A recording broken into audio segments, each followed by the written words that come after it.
Our investigation into Project 2025 began 2 weeks before the meeting with Vote, at a conference for religious nationalists in D.C. The truth is, Christian nationalism is not a threat to American democracy. Christian nationalism founded American democracy. Journalists from the Center for Climate Reporting have come posing as potential donors, looking to meet those involved in Project 2025. They're not hard to find. The Heritage Foundation, the group running the project, are here. So is Vote's think tank. We make the acquaintance of Mika Meadowcroft, an author on Project 2025 and a close aide to Vote. He tells us that Vote is running the secretive second phase of Project 2025. And the second phase, after the book came out, was to break down like actual sort of policy packets and like executive orders and agenda items and things like that. That's been supervised largely by us. The first phase of Project 2025 was a 922-page policy book published openly. The second phase is a comprehensive, concrete transition plan for each federal agency. These much more detailed plans are confidential. Yeah. Because obviously you want as little of it to be FOIA-able, if you're familiar with the FOIA process, as possible. Freedom of Information Act, yeah. The Freedom of Information Act allows the public to request government communications, but Meadowcroft reveals they plan to avoid these rules. Yeah, the goal is, familiarize all the transition team people with these plans, but you don't actually send them to their work emails, because then, right. You could just give the handbooks to everyone. Be like, this is the game plan for the admin. Yeah. But if the press knows that that's what you're doing, that they're going to immediately just say, I request all of your emails from Heritage. Okay. You right. worker. I see. So we'll see.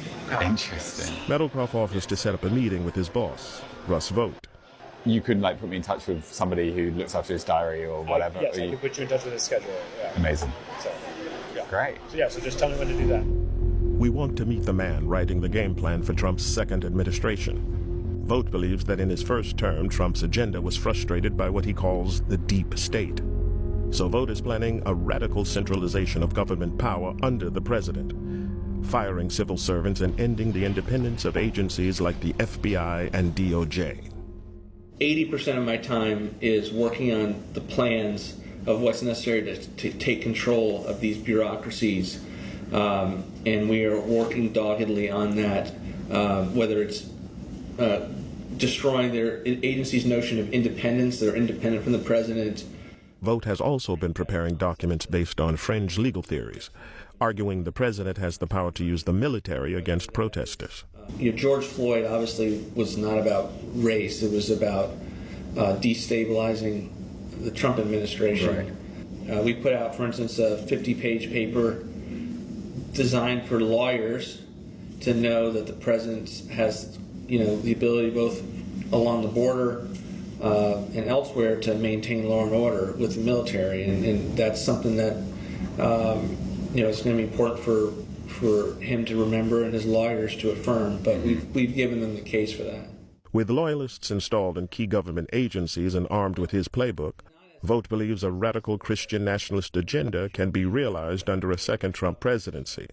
For example, on abortion. So I think the president's actually come up with a strategy that works so long as you are giving people like me in the government the ability to block funding for Planned Parenthood, block funding for fetal tissue research. What I've told people is he had the most pro-life record ever.